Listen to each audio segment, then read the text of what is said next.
On the agenda is Councilmember Scagliola will lead us with the opening prayer and the pledge of allegiance to the flags of the United States and the state of Texas. Will you please rise? Dear Lord, Heavenly Father, we ask your blessing on those who gather in your name. And as we conduct the business of the city, let us be mindful of those who have come before us and drafted a path for our future. Lord, grant us a clarity of mind and resolve to continue the legacy, to promote the common good, address the needs of our community, and champion a brighter future, guided and inspired by your holy name. Amen. I pledge allegiance to the flag of the United States of America and to the republic for which it stands, one nation, under God, indivisible, with liberty and justice for all. Honor the Texas flag. I pledge allegiance to thee, Texas, one state under God, one and indivisible.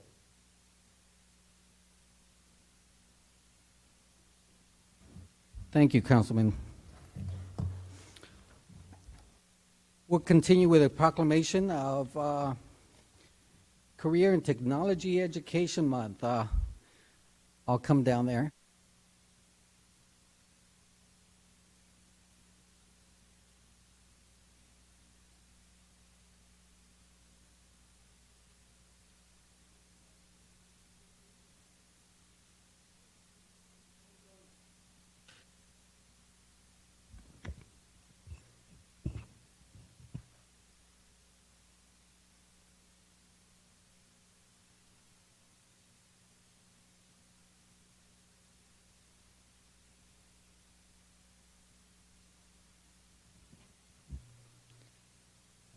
Okay, we have the City of Schertz proclamation designating February 2020 as Career and Technology Education Month. Whereas February 2020 has been designated Career and Technical Education Month by the Association of Career and Technical Education.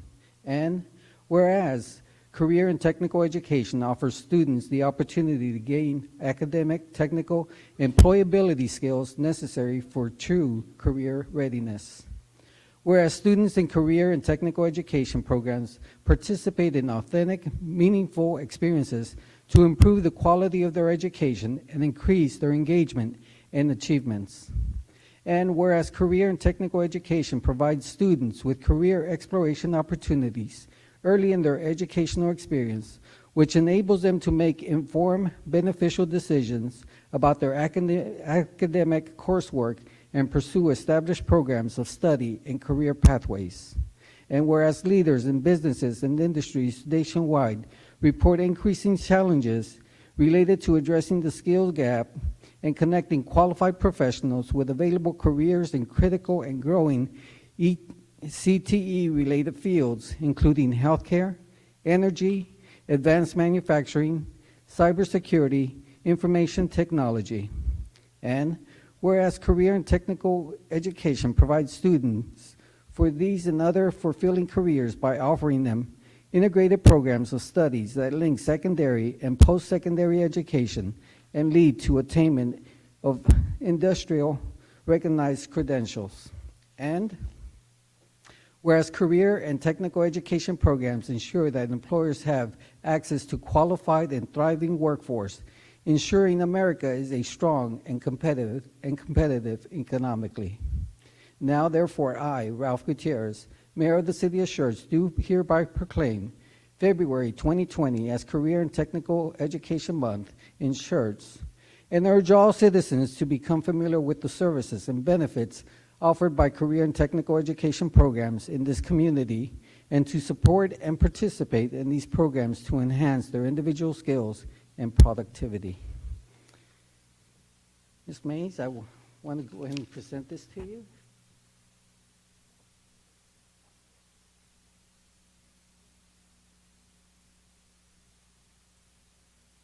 Squeeze in. Let me take off my glasses. I can't see. You want to step front? Okay. You want to pose this?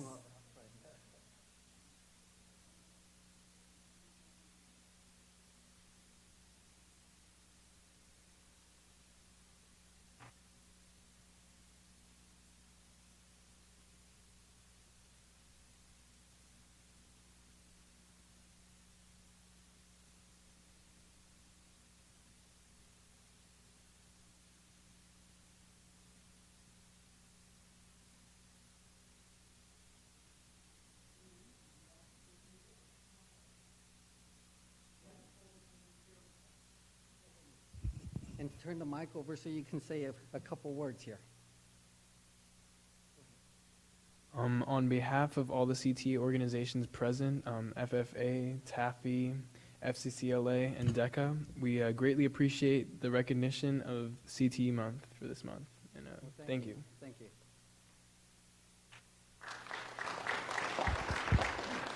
I just want to add a couple more words. You know, innovation provides opportunities, but it also makes things obsolete. Just think of our grandparents. They had a different type of Mustang in their driveway. You know, technical education is a means of keeping up with the innovation that is occurring. And it is changing on a day-to-day basis. There's so many new things that are coming out. The implications regarding innovation cannot continue to advance if we don't grow skilled workers. You know, career and technical education creates the foundations for opportunities, not just for businesses, but for individuals. And thank you all for participating in this. Appreciate it.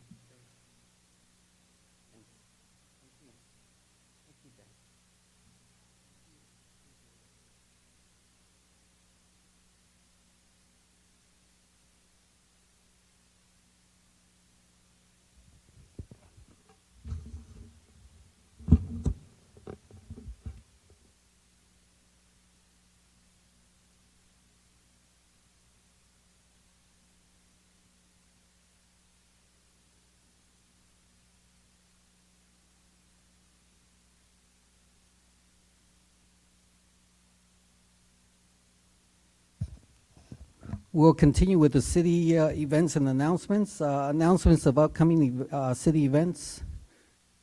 Mr. Kell? Oh, Mr. James? Do this one, see if I can get through it.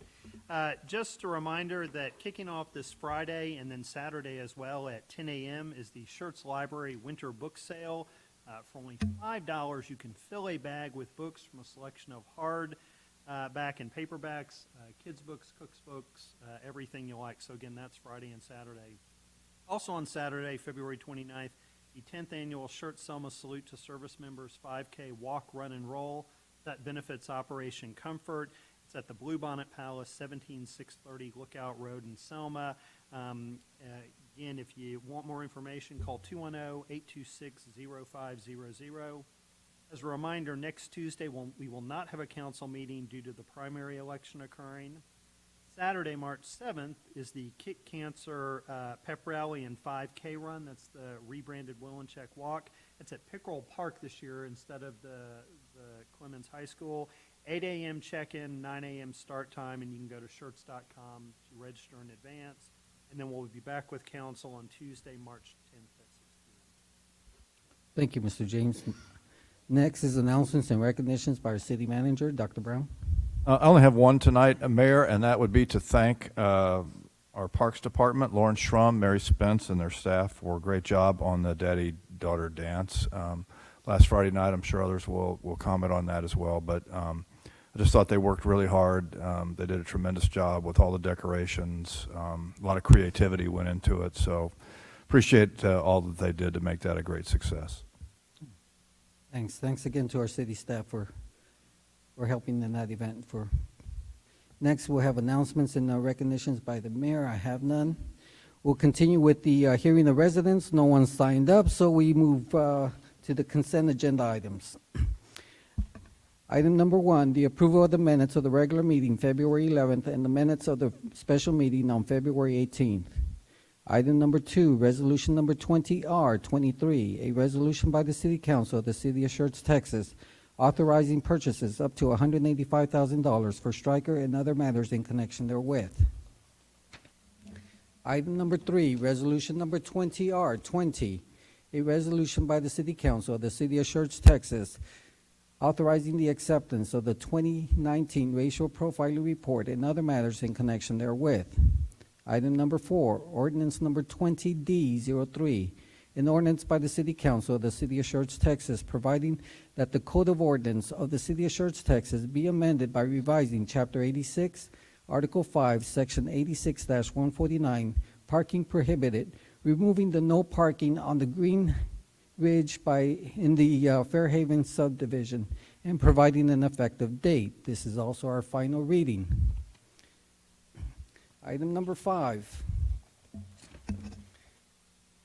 Ordinance number 20T04, an ordinance by the City Council of the City of Schertz, Texas, authorizing an adjustment to the fiscal year 2019-2020 budget to provide funding for the East Live Oak Pump Addition project, repealing all ordinances or parts of ordinance in conflict with this ordinance and providing an effective date. This is also our final reading.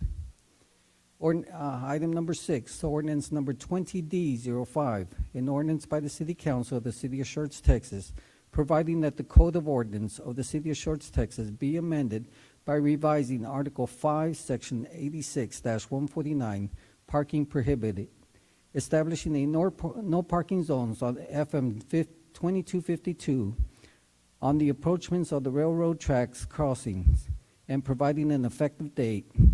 This is also our final reading. Item number 7, resolution number 20R10, a resolution by the City Council of the City of Schertz, Texas, authorizing an amendment to the professional services agreement with Lockwood, Andrews, and Unum Incorporated related to the 2018 drainage maintenance project and other matters in connection therewith. Item number 8, resolution number 20R17, a resolution by the City Council of the City of Schertz, Texas, authorizing a contract with RP Contractors Incorporated related to the construction of the East Live Oak Pump Additions project. Item number 9, resolution number 20R22, a resolution by the City Council of the City of Schertz, Texas, authorizing an interlocal agreement with Region 20 Educational Service Center for cooperative purchases, services, and other matters in connection therewith. And item number 10, accepting the resignation of Letitia Seaver from the Historical Preservation Committee. Council, do any of these items need to be removed for separate action? I hear none. Is there a motion to approve consent agenda items 1 through 10? So moved. Second. Okay. We have a motion by Councilmember Dalla, second by Councilmember Hayward. Council, any comments? If none, let's call for the vote. Aye. Aye. Aye. Aye. Aye. Aye. Aye. Okay, we have 7 ayes, no objections, motion passes. We'll continue with the public hearing. Resolution number 20R19, a resolution by the City Council of the City of Schertz, Texas, accepting a petition for voluntary annexation within the extraterritorial jurisdiction of the City of Schertz, Texas. Mr. Copley.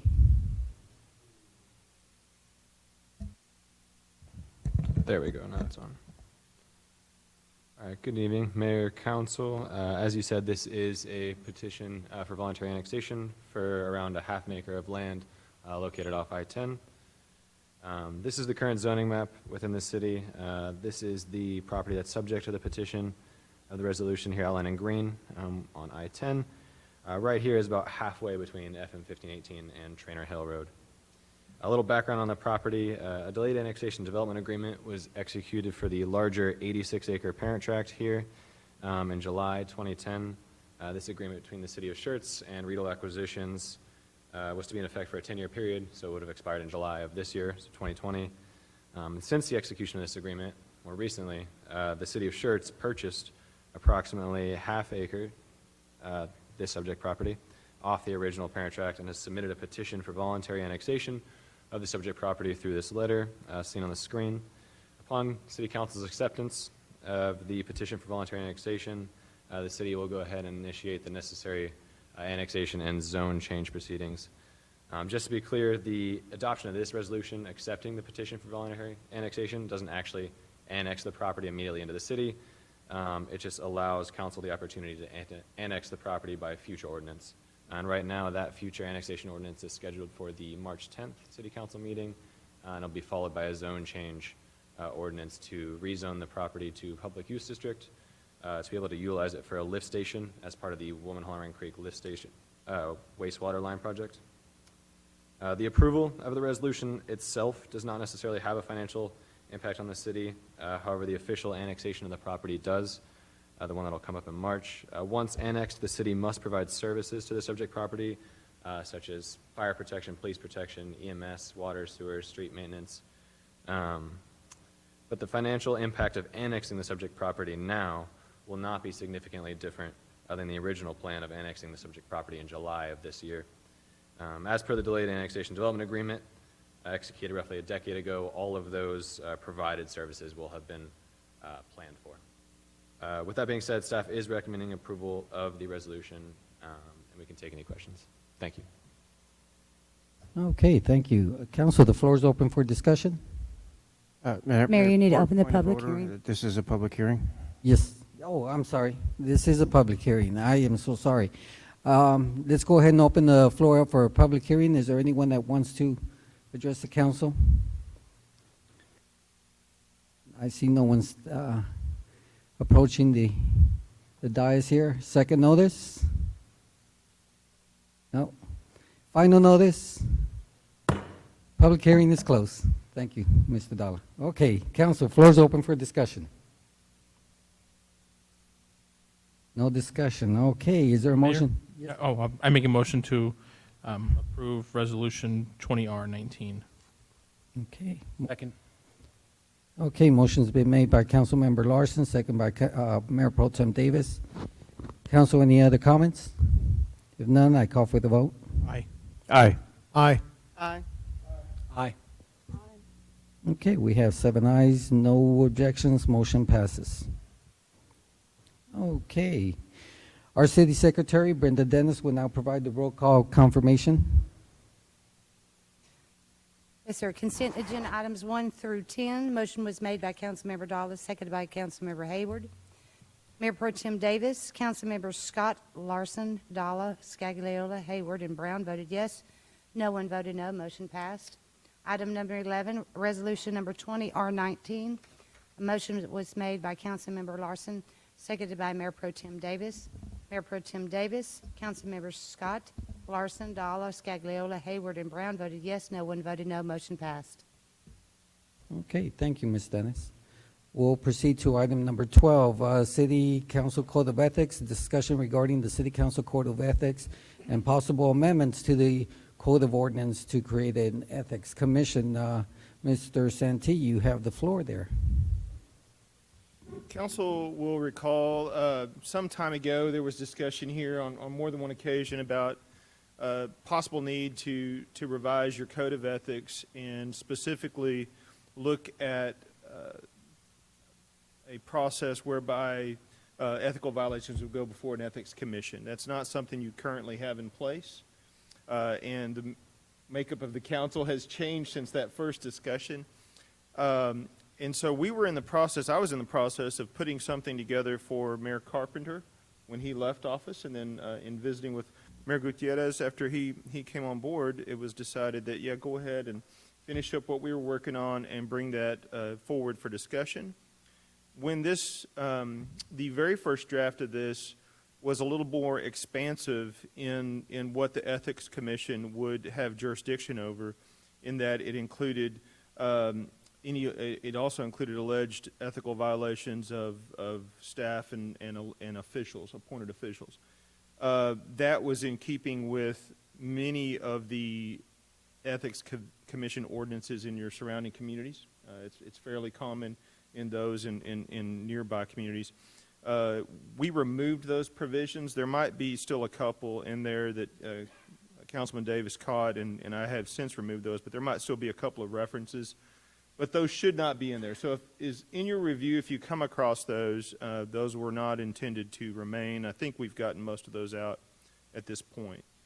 Once that's done, though, and one of the things I wanted to bring up as we do this discussion, if the Ethics Commission is solely going to deal with the City Council, there's less of a need or any kind of requirement that this be placed in Chapter 2, Article 6. So it doesn't need to continue. It doesn't need to go in the Code of Ordinances if it's not going to have that broader review available to it. We can instead place it within your code of ethics that you already adopt by ordinance, which is what gives it its ability to be enforced. And so that's the other part of this discussion I need direction from on the council is, number one, as we go through this, hopefully you've reviewed it, is this needed? Is this something that this council that sits here today still wants us to move forward on and review?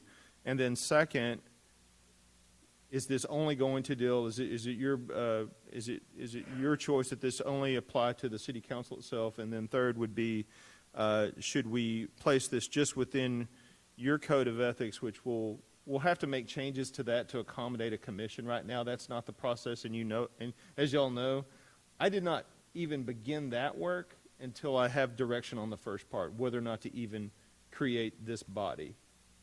If the answer is yes, and we believe it should go in the code of ethics, then when this comes back, I will incorporate any suggestions or changes or recommendations that you have on what's before you with the actual commission itself and how that would function, what that would look like.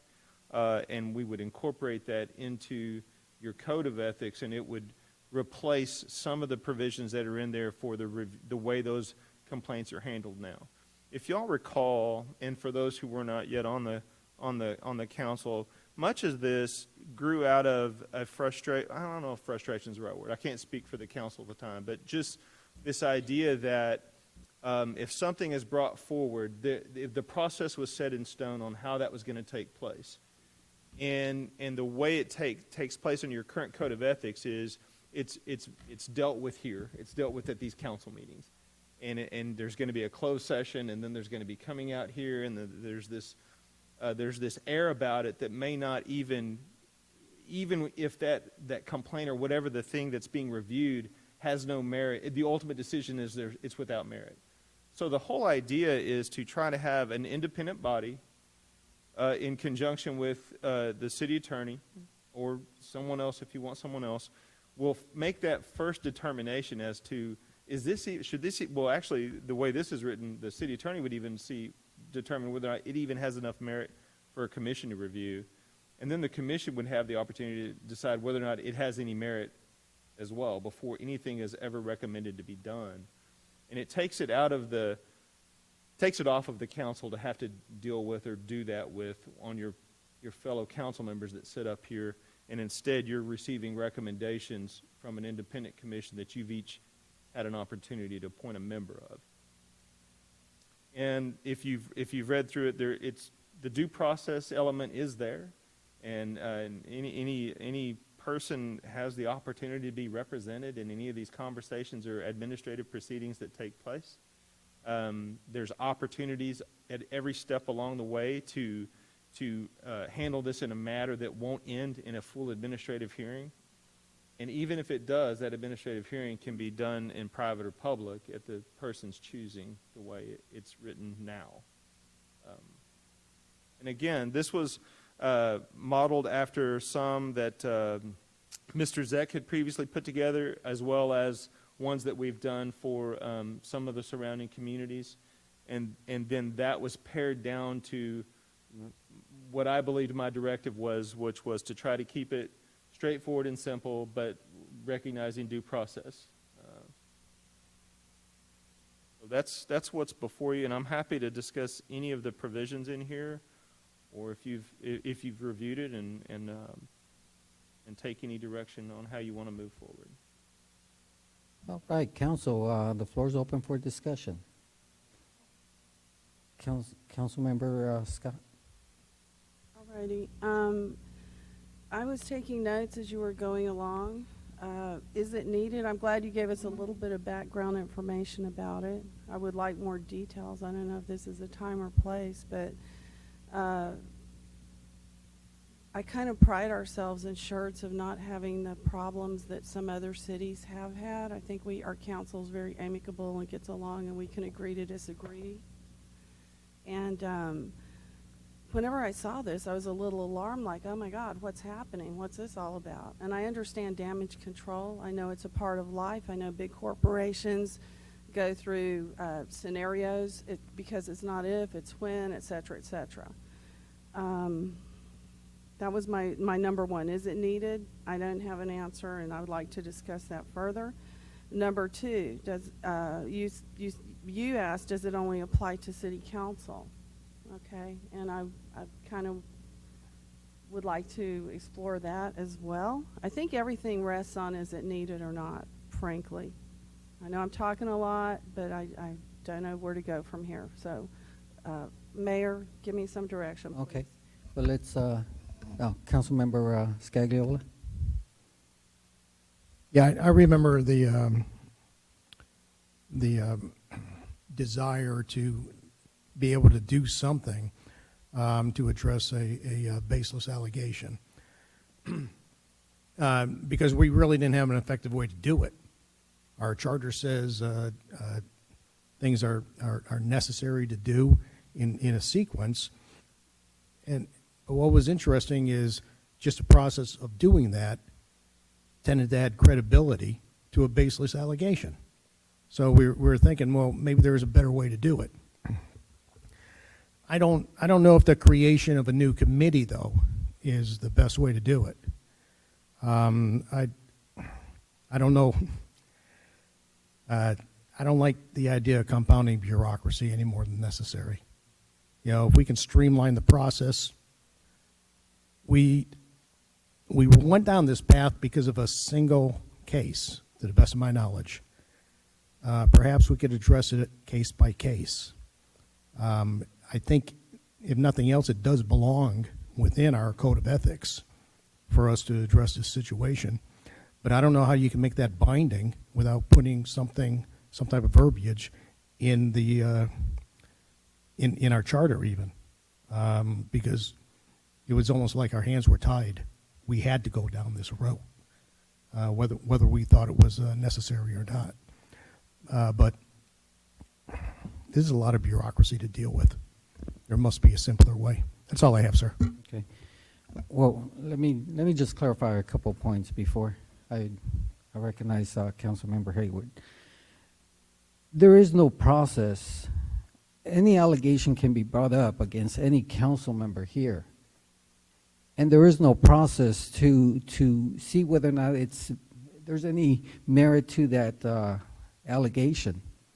It has to come before council. It has to be placed on the agenda, and I think that's what we're trying to do is check and see whether or not there is merit to these allegations before we publicize it. It can be damaging to anyone if these are baseless allegations, and that's what this is trying to do. Is have someone represent each one of us and check the validity of this allegation. If there is, then it comes to council. It comes to this council, but you're going to have a representative on your behalf just checking, asking questions regarding whatever the issue might be at that point. That's where this came from. So I'll go ahead and just go back to Councilmember Hayward for her comments. For me, it is bureaucracy a little bit, but I look at it as in a couple of issues, a couple of things that had happened prior to me being on council, and one when I was on council, and it was two issues. I think this deals with it without causing a stir amongst the residents. I mean, because when some things are getting on there and it's like a closed session to deal with, Allison Hayward, it may have been nothing I've done, but then someone is upset with me and then decided they're going to make a baseless allegation. It goes in, we go to a closed session. Even though nothing is coming out of it, people will still think there may be some validity to it. So my thought process of when I ended up speaking with the former mayor about this process is having something similar to this or something like this, because it goes through that process, and if it's no basis, no one knows anything about it other than the people that are on the committee and that were doing an investigation, because some things automatically will be baseless, and Dan will see, when someone makes a claim, does it even have whole merit before a committee even gets to see it? And I think it keeps all of that without a better word to say it, but it keeps all of that bad atmosphere or air out of the atmosphere where people are now questioning your judgment when it had nothing to do with that. And so that's kind of why I would push for having this commission. Yes, we'll go ahead, Councilmember Brown. Yeah, I remember watching some of the deliberations about all this previously as well. I'd just like to know, and this to Mr. Santee, in the way that this is worded, would there be a way to have for lack of a better term, a first cut through the city attorney's office before it even goes to a commission hearing? Right, so yes, that's the way it's drafted now. And whether it's just. Wasn't sure how that. Yeah, whether it's just the city attorney is up to this council. If you want it to be a committee of the city attorney and city manager or one of the assistant city managers and maybe one council member or something who review that when it first comes in, that's up to the council. I wrote it where it's just the city attorney to keep it completely off of the council. It's entirely up to you. There's nothing magical about that. But yes, the initial review would just be whether or not it even states something that would be if true, would be in violation of your ethics code. Because if it doesn't even state something that, if true or that could not be proven, then we're not going to even convene the ethics commission and trouble them with it. And that's what I was getting at there. And there wouldn't even be an investigation, right? And so the second time where that could be kicked out is if in a cursory investigation done by me or a committee or whatever, that we cannot ascertain facts that would sustain it, it's going to get kicked out. But if it goes all the way to the commission, then they would be convened. And the reason why this is as long as it is because there's a procedure that has to be stated, and it has to be specific, and it has to be followed. So convening the commission would require certain steps. They have to be given, copies of the complaint and all of our findings in the investigation. And they're basically, they're a fact-determining body. They're going to say, yes, we find that it happens, or no, we find that it didn't, and yes, we find that if this being true, it's a violation of the code, and then they will make a recommendation for an appropriate level of sanctioning to be done by the governing body. Typically. Now, this one's worded a little bit different, but again, I wanted to see what direction, if any, y'all wanted to go before I mesh that in with your current code. Okay. Councilmember Dalla? I guess my first comment is, I guess we're really fortunate to live in a city where this really isn't a major problem, with only one or two very rare exceptions that something like this really isn't needed. But then again, when you need something like this, you need it. And trying to do this on the fly is too late at that point. I guess one concern is how to populate it and to create a body that is obligated to meet twice a year, and the time and resources involved with that, and exactly what they would do. Just kind of thinking off the cuff over the last couple of days, I think we might consider an idea where maybe we use, instead of having a separate body appointed, to consider using the chairs of the various boards and commissions that we already have as a body to vet this, and if they feel that it has something that has merit, then to send it to council instead of the body itself making a decision or making a ruling. And at least that way we have an opportunity to have somebody independent look at an allegation, and if it's felt that it has merit by the attorney and by these chairs, that at that point it would be something appropriate for the council to take on. Okay, Councilmember Davis? Yeah, it was an interesting read. I myself would like to spend a little bit more time reading it and researching it. My first read on it, I made some comments back to the staff of what appear to be some disconnects in there. There's a few more that I'm not going to get into now. that I have questions about. I agree, it might not be a bad idea if instead of appointing a whole new commission, especially when each council member would appoint an individual, so to speak, you'd have your dog in the hunt with it. It might not be a bad idea to look at an option of using the chairs of the existing boards and commissions. They are, in fact, picked by amongst their peers, and that's a larger pool of people that are already serving as volunteers, and it would just be an opportunity for them to have an input if the situation comes up. I was thinking about this as I was reading it. I understand, having been in the executive sessions and understanding why this came about, and the concern is at some point, and I don't know if this was we talked about this as much as, at some point, if somebody, the concern, if I recall Mayor Carpenter, was if we have somebody on council, an elected official, and somebody in the community just really has a burr under their saddle for that person, the next thing you know, they're filing a complaint, and we're spending our time back in closed session to resolve that complaint, just for them another week later for them to file another complaint and another complaint and another complaint. And at what point do we become bogged down with all of that backorder churn on someone filing a complaint? So I don't think it's a bad idea to have an option to say, look, if there is an ethical complaint or a complaint against an elected official, have somebody independent looking at it. I would say that Schertz has been around for 60 years, and we've gone 60 years without one. I don't think, waiting a couple months to make sure we dot some I's and cross some T's wouldn't be a bad thing. I started doing some research. There are some other towns around here. One of the things I looked at the first cut was there were some parts where it was talking about council, then it was talking about council and council-appointed positions, and it was also talking about city employees.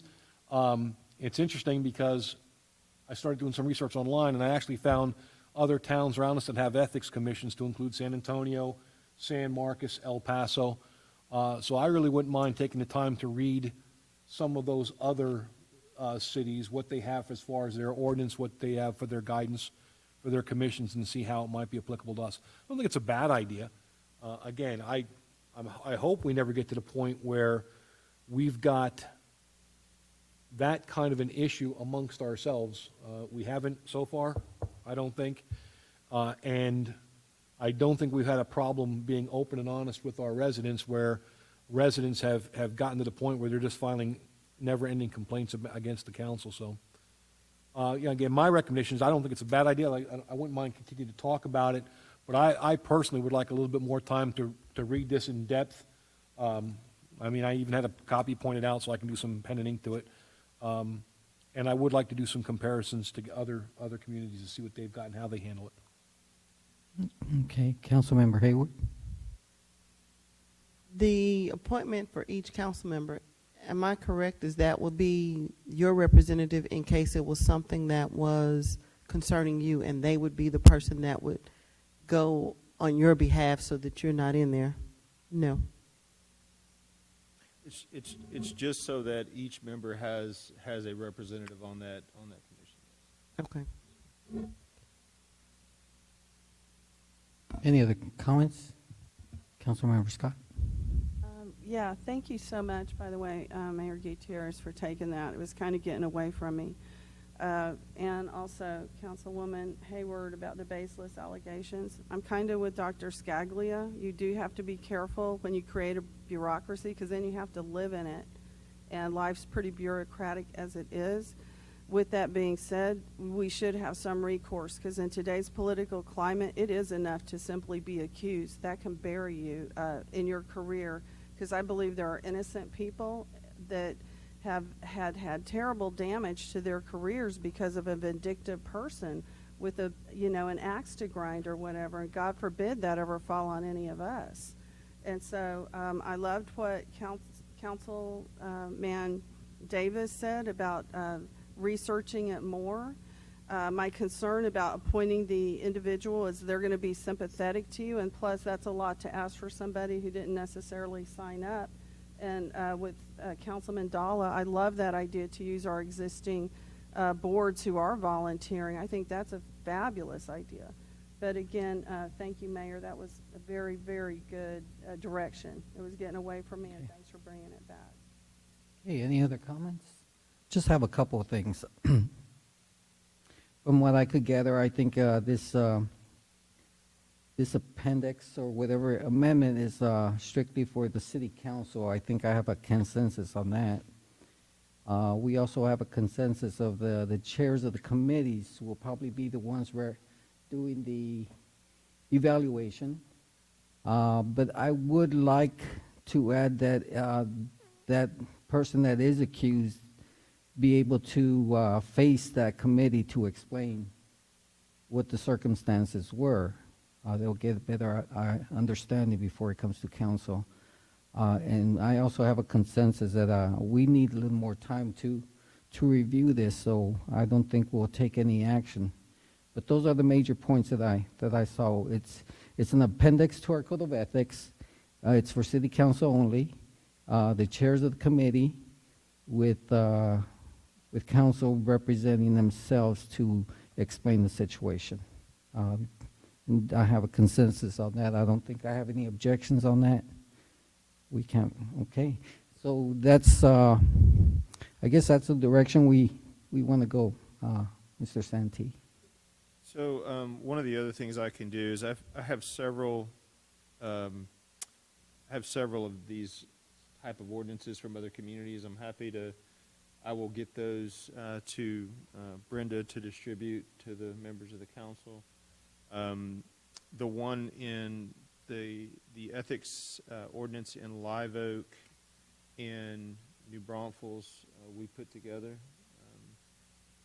Well, Charlie put together the New Braunfels one, and the firm put together the one in Live Oak. So those in particular I followed. San Marcos has a good one as well. The San Antonio ethics ordinance, I'm happy to provide that. I have that as well. It's quite voluminous. And if you like bureaucracy, that's the one. But if not, then perhaps not. This one's boiled down. But I'm happy to get that to you, and I of course welcome any feedback. And one of the things I would point out is that when you go through it, the due process is absolutely there for the person who's accused to face the commission. But one of the things that this tries to do is to keep that as that's a last resort, actually. You have multiple opportunities to resolve the issue before it ever goes to an active ethics commission hearing. And it's been our experience in other jurisdictions that rarely do you have to actually convene the commission. These almost always are settled through the vetting process or through the informal settlement of the complaint process.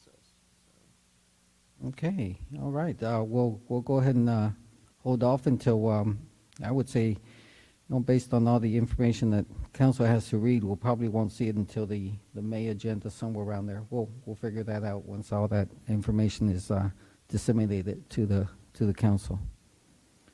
All right, council. Any other comments? No other comments? Okay, we'll go ahead and proceed. We'll recognize Dr. Brown for any further announcements. Nothing further tonight, Mayor. Okay. Council, is there any possible items you'd like to place on a future agenda? Seeing none, okay. We'll go to announcements by the council members. Mayor Pro Tem Davis. Nothing tonight, sir. Councilmember Scott.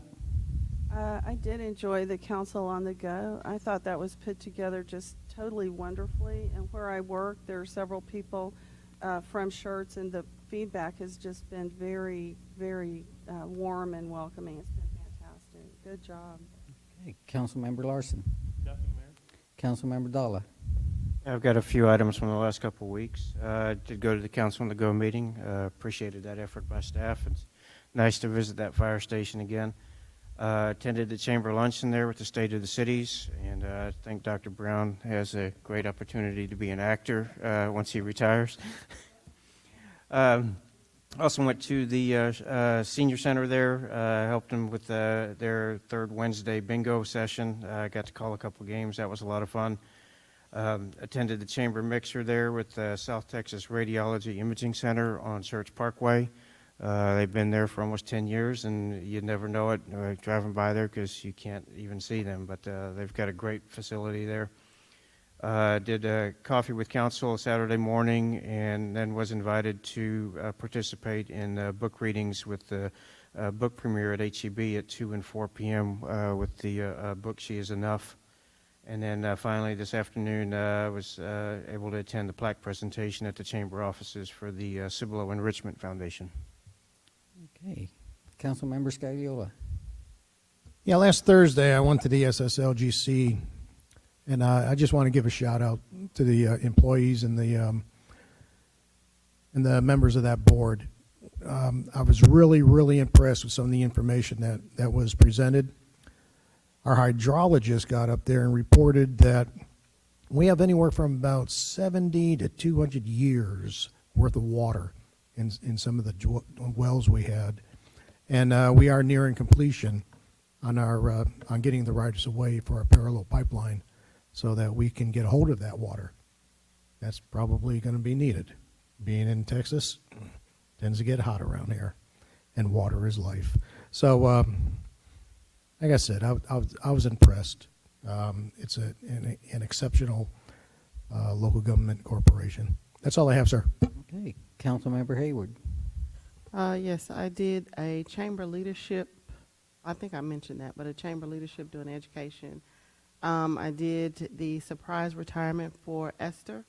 It was nice to see her being very surprised about it. I did a Northeastern Partnership luncheon.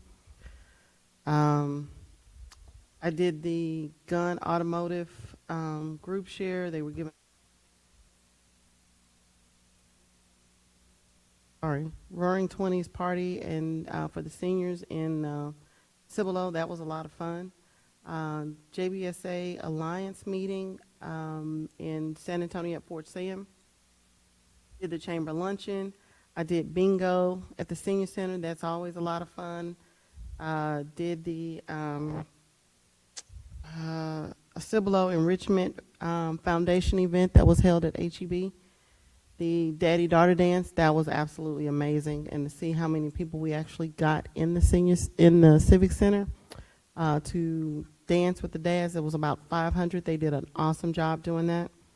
And I also did the book event at HEB with She's Enough, and that was, the story behind it is sad, but it's definitely a good book and encouraging for young girls. That is all. Okay. Councilmember Brown.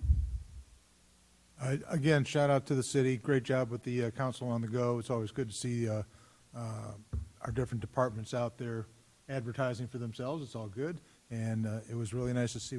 I don't know how many we had, but I'm going to guess there was probably 30 or 40 residents, and that's a pretty good number compared to the last ones. Yeah, it was probably closer to 60. Oh, excellent. We had a very good crowd. Excellent. Well, good job. Okay. Well, it was a busy 2 weeks. Went to Go Red for Women, heart disease awareness. That was very interesting downtown. Reception for Dr. Ely. Welcome to our city, our new superintendent. The Northeast Partnership Luncheon.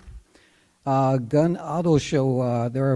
They showed their appreciation to a few veteran families and provided 3 vehicles free of charge. That was very touching. The Roaring 20s Sweetheart Soiree for the seniors, thanks to our neighboring city, Cibolo, for sponsoring the event. The Chamber Luncheon, yeah, that was the State of the City address. Yeah, Dr. Brown. You might get an Academy Award next time. So, Council on the Go. We did have several engaged citizens that turned out and showed an interest in their community. That's always great to see. JBSA Alliance in Fort Sam. The City of Schertz sponsored the Senior Bingo on the 19th of February. Also attended the Joint Base San Antonio Randolph Personnel Center. They had their awards presentation to the airmen and the supervisors that work at the center. The Daddy-Daughter Dance, great turnout. And again, thanks to our city staff for making this a memorable event for them. coffee with the council and the book reading at our local HEB. And now these past 2 days, I was downtown. CPS sponsored a 2-day event regarding the city of the future and looking at different innovations and the impact of what innovation is doing to the communities around our area, in fact, around the nation. Innovation is changing. It's just providing several different opportunities and challenges. And you're seeing these changes occur very quickly, faster than the city can adjust. But that's about all I have. The time is now 6:51, and we stand adjourned.